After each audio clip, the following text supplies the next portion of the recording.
नहीं, उसमें कहा गया कि सोशल मीडिया और उस पर डिसेंट ड्रेस पहनी जाए।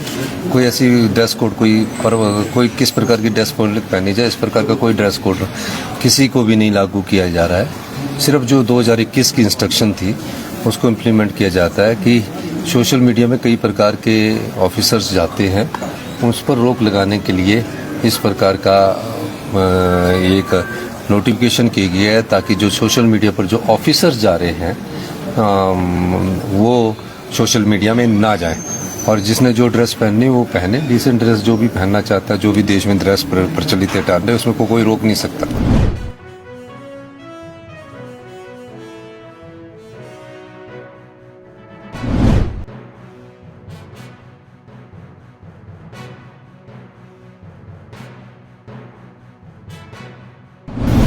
जो पिछले कई सालों से चल रहे थे, उनको मैंने कहा कि तुरंत प्रभाव से जो लिस्ट सबमिट की गई है उनको हटा दिया जाए। तो उस पर एक्शन के लिए मैंने अधिकारियों को दिशा निर्देश दे दिए।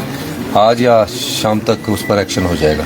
सर, प्रिविलेज नोटिस दिया है आपके खिलाफ? अब पता नहीं, वो तो चला रहता है। ड्रेस कोड भी लागू करने का एक नोटिफिकेशन आई है। नहीं, उसमें कहा गया कि सोशल मीडिया और उस पर डिसेंट ड्रेस पहनी जाए। कोई ऐसी ड्रेस कोड कोई किस प्रकार की ड्रेस कोड पहनी जाए, इस प्रकार का कोई ड्रेस कोड किसी को भी नहीं लागू किया जा रहा है। सिर्फ जो 2021 की इंस्ट्रक्शन थी उसको इम्प्लीमेंट किया जाता है कि सोशल मीडिया में कई प्रकार के ऑफिसर्स जाते हैं, उस पर रोक लगाने के लिए इस प्रकार का एक नोटिफिकेशन किया गया है, ताकि जो सोशल मीडिया पर जो ऑफिसर्स जा रहे हैं वो सोशल मीडिया में ना जाएं, और जिसने जो ड्रेस पहननी वो पहने। डिसेंट ड्रेस जो भी पहनना चाहता है, जो भी देश में ड्रेस प्रचलित है टाल रहे, उसमें कोई रोक नहीं सकता। सर, राज्यपाल के अभिभाषण पर जो चर्चा चल रही है, नेता प्रतिपक्ष आपकी फ्लैगशिप जो योजनाएं हैं उन पर सवाल उठा रहे हैं कि आपने वो बहुत कम पैसा खर्चा है। नहीं, अब प्राकृतिक खेती पिछले वर्ष से स्टार्ट हुई तो 90 रुपये किलो के हिसाब से लोगों को भी पता लगा। उन्होंने उन चीज़ों को कहा जिसमें हम किसानों के हाथ में पैसा देने की कोशिश कर रहे हैं, और किसानों को कह रहे हैं कि जो प्राकृतिक रूप से गेहूं उगाया जाएगा, ये सब पिछले वर्ष की योजनाएं हैं। एक वर्ष बाद फसल आती है तो उतने ही चीज़ें खरीदी जाएगी। तो निश्चित तौर पर इस जब व्यवस्था परिवर्तन इस क्षेत्र में कृषि के में होगा तो निश्चित रूप से आने वाले समय में 2, 4 साल, 5 सालों में ये इससे आय के साधन किसानों के बढ़ेंगे। अब उन चीज़ों को कहना कि हिमकेयर में हमने 1000 करोड़ दिया, इनके समय कितना था? 350 करोड़ था। हमने सहारा में 202 करोड़ दिया। इनकी प्रोग्राम जो अच्छी योजना है उसमें पैसा तो हमारी सरकार ने दिया, गिना रहे थे कि हमने स्टार्ट की। इसी तरह हम जो हमारी योजनाएं अभी चली है, इसका लाभ सीधा किसानों को हो रहा है, इसका फायदा उनको होगा। आपने सदन में कहा कि नेता प्रतिपक्ष भी झूठ कह रहे, गलत आंकड़े रख रहे, प्रिविलेज आप भी लाएंगे क्या? नहीं, वो ऐसा है कि ये राजनीतिक में ना, राजनीतिक तरीका अपनाने का एक तरीका होता है। खबर कैसे बने तो आंकड़े तो उन्होंने गलत रखे। हमारे समय में 40 करोड़ गया, वो भी उन्होंने आपके सामने रखा। फिर ये भी बोले कि मैं तो मुख्यमंत्री हूँ, मैं जानता हूँ कि ऐसे कोई पुलिस वाला नहीं आ सकता, वो भी उन्होंने गलत कहा। फिर तीसरी बात उन्होंने गलत सहारा योजना की गलत कह दी। तो ये ना स्टैंडिंग लैंग्वेज होती है।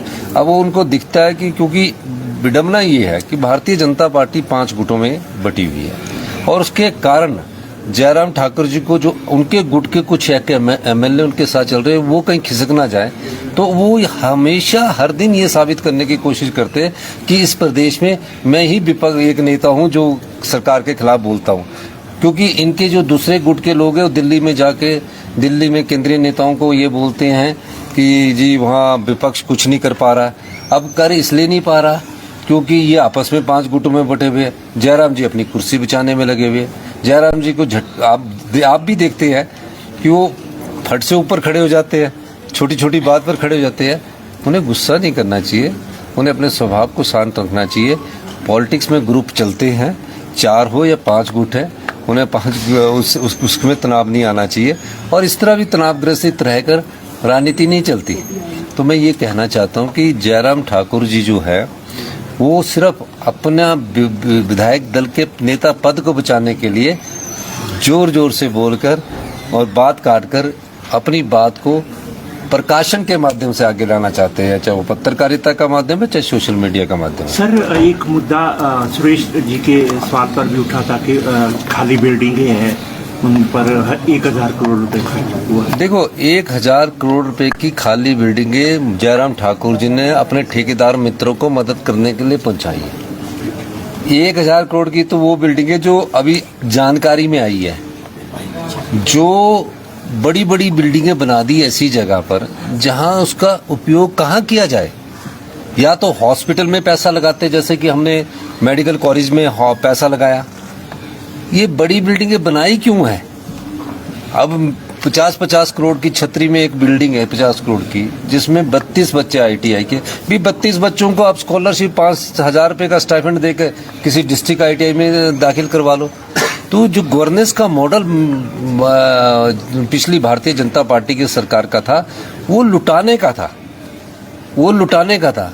हमारा जो मॉडल है, ना तो हम प्रदेश की संपदा को लूटेंगे, ना ही लूटने देंगे, ये हमारा मॉडल है। और इसीलिए हम जो योजनाएं ला रहे हैं, चाहे शिक्षा क्षेत्र में हम क्रांतिकारी परिवर्तन ला रहे हैं, चाहे हेल्थ सेक्टर में हम क्रांतिकारी परिवर्तन ला रहे हैं, चाहे ग्रामीण अर्थव्यवस्था में हम क्रांतिकारी परिवर्तन ला रहे हैं, चाहे पर्यटन में परिवर्तन ला रहे हैं, ये एक सोच है। ये सोच पहले लानी पड़ेगी, फिर उसके आगे इस कार्य को तेजी से करना पड़ेगा। तो इन सब चीजों को हम लाकर आगे बढ़ने की कोशिश कर रहे हैं। जयराम जी ठाकुर जी के समय जो गवर्नेंस अगर अच्छी करना चाहते हैं, गुड गवर्नमेंट के लिए गुड गवर्नेंस का होना जरूरी है, अच्छे शासन के लिए अच्छे प्रशासन का होना जरूरी है। अगर उनका अच्छा प्रशासन होता तो चुनावों से पहले 5,000 करोड़ की रेवड़ियां बांटने के बाद भी वो दोबारा सत्ता में नहीं आए।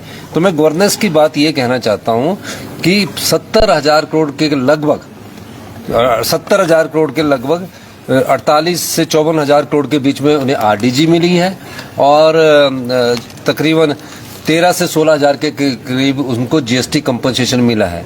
जब पूर्व मुख्यमंत्री वीरभद्र सिंह जी सरकार छोड़ के गई थी, उस समय हिमाचल प्रदेश की हमारी सरकार पर 48,000 करोड़ रुपए का कर्ज था। अगर 70,000 करोड़ में से वो पूरा 48,000 करोड़ रुपया माफ भी कर देते, तो भी उनको 23,000 करोड़ रुपया उनके पास बचता था। हमें कितना मिला 3 साल में?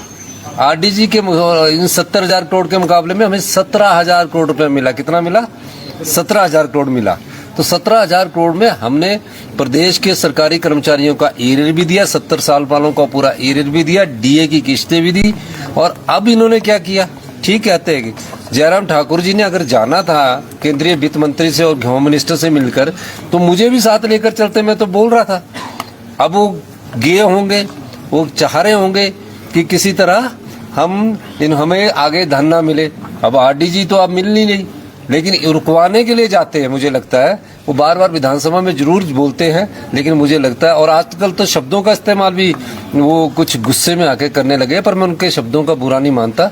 तनाव में ऐसी बातें और गुस्से में ऐसी बातें निकल जाती है, बाद में रात को जब वो शांति से सोएंगे तो वो ये याद करेंगे कि मैंने गलत बोला है। वो कह रहे हैं कि अभी भाषण में था ही कुछ नहीं, इसलिए 2 मिनट नहीं, राज्यपाल भारतीय जनता पार्टी के जो संवैधानिक पद पर बैठे राज्यपाल महोदय हैं, वो सरकार के जो भी भाषण होता है, ये प्रथा है कि उसके अक्ष को पढ़ते हैं।